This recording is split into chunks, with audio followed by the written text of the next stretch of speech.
எனக்கு அன்பான கர்த்தருடைய பிள்ளைகளே, எல்லாரும் எப்படி இருக்கிறீங்க? சந்தோஷமா இருக்கிறீங்களா? இன்னைக்கு உங்களுடைய ஆத்துமா மரணம் அடைந்திருக்கா? என்ன பாஸ்டர், நாங்க தான் கிறிஸ்தவர்களா இருக்கிறோமே, நாங்க தான் பல வருஷமா ரட்சிக்கப்பட்டு இன்னைக்கு சபைக்கு போறோமே, தலைமுறை கிறிஸ்தவர்களா இருக்கிறோமே, அப்புறம் எப்படி எங்க ஆத்துமா தான் உயிர்ப்பிக்கப்பட்டிருக்கே. நீங்க உயிர்ப்பிக்கப்பட்டவர்கள் தான், ஆனாலும் உங்கள் ஆத்துமா நித்திரை அடைந்திருக்கும். அதான் மரண நித்திரை, இல்லாட்டி ஒரு ஆவிக்குரிய மரணத்துக்குள்ள இருக்கும். சொல்றது உங்களுக்கு கொஞ்சம் புரியாம இருக்கலாம். நம்ம வசனத்துல படிக்கும் பொழுதுதான் இதனுடைய உள்ளான ரகசியத்தை நீங்க அறிஞ்சு கொள்வீங்க. இன்னைக்கு ஒரு தேவ பிள்ளையினுடைய வாழ்க்கையில அவர்கள் 24 மணி நேரமும் எப்படி ஒவ்வொரு நாளும் ஆக்டிவிட்டில இருக்கணும். அப்படின்னா அவங்க ரெடியா ஆயத்தமா இருக்கணும். ஏன்? கர்த்தருடைய வார்த்தையை உட்கொள்ள, கர்த்தருடைய வார்த்தைக்கு கேட்க, வசனத்தை தியானிக்க. இன்னைக்கு அநேக பிள்ளைகளுடைய வாழ்க்கையில ஏன் ஜெபிக்க முடியல? ஏன் ஜெபிக்கிற உணர்வே இல்லை? ஏன் இன்னைக்கு வேதத்தை எடுக்க முடியல? ஏன் இன்னைக்கு வேதத்தை வாசிக்க முடியல? இன்னைக்கு தூக்கம், ஆண்டரை பற்றின உணர்வே இல்லாதபடி இன்னைக்கு நீங்க தூரத்துல இருந்து இன்னைக்கு வேற காரியத்தை சிந்திக்கிறீங்க, உலகத்துக்குரிய காரியத்தை. இன்னைக்கு ஆலயத்துக்கு போனா ஒரு நிர்விசாரம், ஒரு ஜெபத்துல கலந்து கொள்றா ஒரு சோர்வு. நீங்க கிறிஸ்தவர்கள் தான், ஆனால் கிறிஸ்துவை தரித்து கொண்டிருக்கிறவர்கள் என்ற கேட்டகரியை விட்டு வெளியில போயிட்டீங்க. உங்க ஆத்மா மரணம் அடைஞ்சிருச்சு. உங்க ஆத்மா மரணம் அடைஞ்சிருச்சுன்றதை எப்படி நம்ம பார்க்க முடியும்னா, நல்லா கவனிங்க. முதல்ல உங்க வாழ்க்கையில ஜெப உணர்வு இருக்காது, வேதம் வாசிக்கிற உணர்வு இருக்காது, தேவனோட நெருங்கி இருக்கணும்ன்ற உணர்வு இருக்காது, ஆலயத்துக்கு போற உணர்வு இருக்காது, தரிசனத்தை செய்யணும்ன்ற உணர்வு இருக்காது.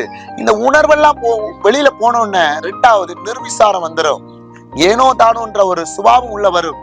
இதெல்லாம் உங்களுடைய ஆத்மா மரணம் அடைந்ததுக்கான காரணம். நீங்க சங்கீத புஸ்தகத்துல நீங்க நல்லா கவனிச்சு கொள்ளுங்க. அநேக இடத்துல பாத்தீங்கன்னா தாவீது இந்த ஆத்மாவை குறித்து தான் எழுதுவார். மரணத்துல இருந்து விடுவீங்க, கட்டுகள்ல இருந்து விடுவீங்க, மரண நித்திரை அடையாதபடிக்கு என் ஆத்மா என்ன செய்யக்கூடாது, சோர்ந்து போயிடக்கூடாது, தோன்றக்கூடாது. அதுபோல நிறைய இடத்துல பாத்தீங்கன்னா இந்த ஆத்மாவை குறித்து தான் எழுதுவார்.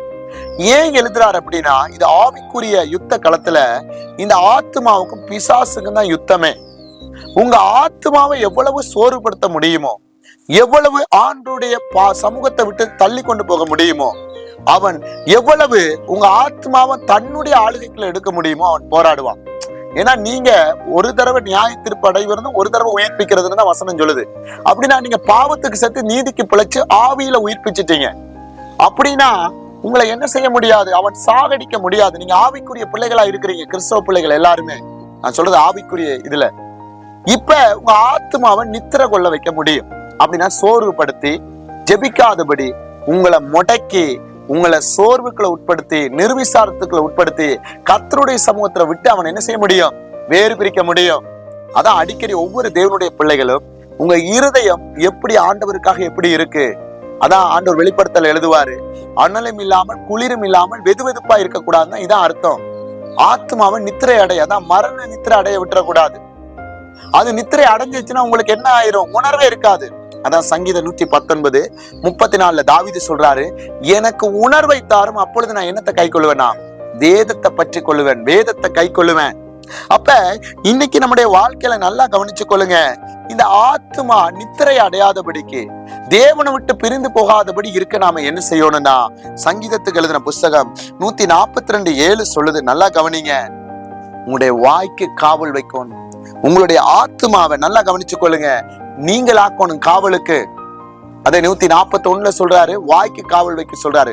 உதடுகளின் வாசலை காத்து கொள்ளுங்கன்றாரு, காத்துக்கொள்ள கிருபை செய்யுங்கன்றாரு. இங்க 142 சொல்றாரு, என் ஆத்மாவை காவலுக்கு நீங்களாக்கி விடும். எப்படிப்பட்ட நித்திரைகளுக்கு, ஜெபிக்க முடியாதபடி, வேதம் வாசிக்க முடியாதபடி, இன்னைக்கு பாவத்துக்குள்ள சிக்கி, அக்கிரமத்துக்குள்ள சிக்கி, இன்னைக்கு உலக காரியங்களால என் இருதயம், என் ஆத்மா சோர்ந்து போயிருச்சுன்னா, என் ஆத்மா உலகத்துக்குள்ள மரிச்சு போய் கிடக்குனா, அதனுடைய வசனத்தை கொண்டு உயிர்ப்பீங்க. அதத்தான் சங்கீதம் 119:25 சொல்லுது.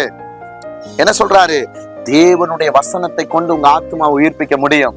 எபிரேயர் 4:12 சொல்லுது, தேவனுடைய வார்த்தையானது இருபுறமும் கருக்குள்ள பட்டயம், அது உங்க ஆத்மாவை உயிர்ப்பிக்கிறது, உருவ குத்துது.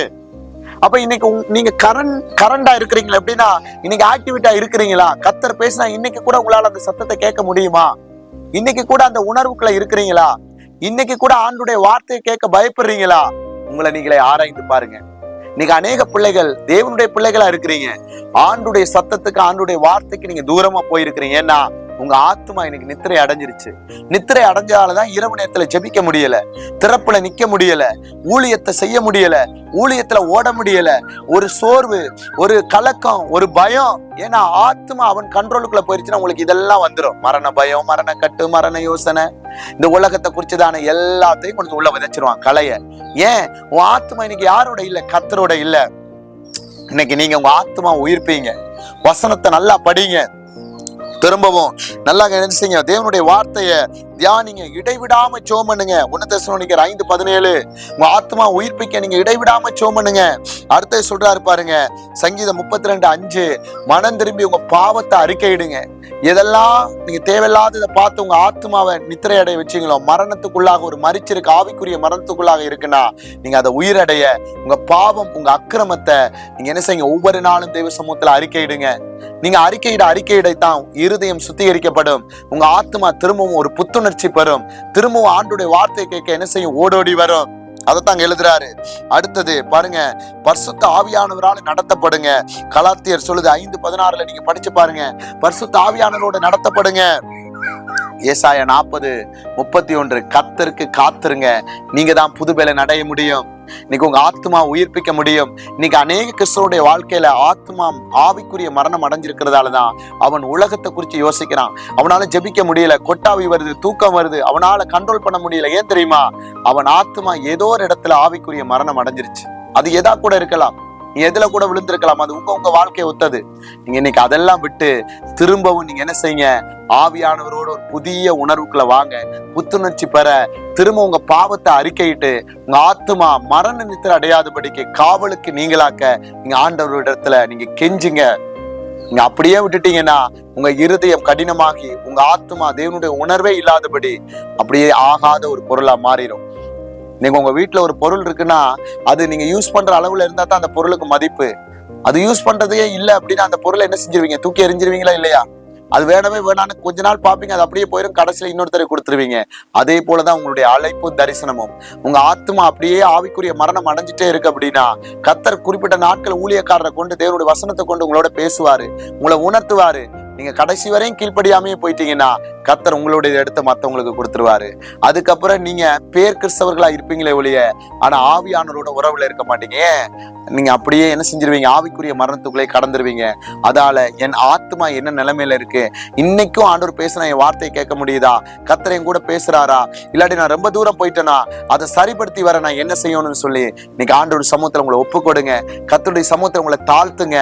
இன்னைக்கு நான் சொல்லுகிற வசனங்களை எல்லாம் எடுத்து தியானிங்க.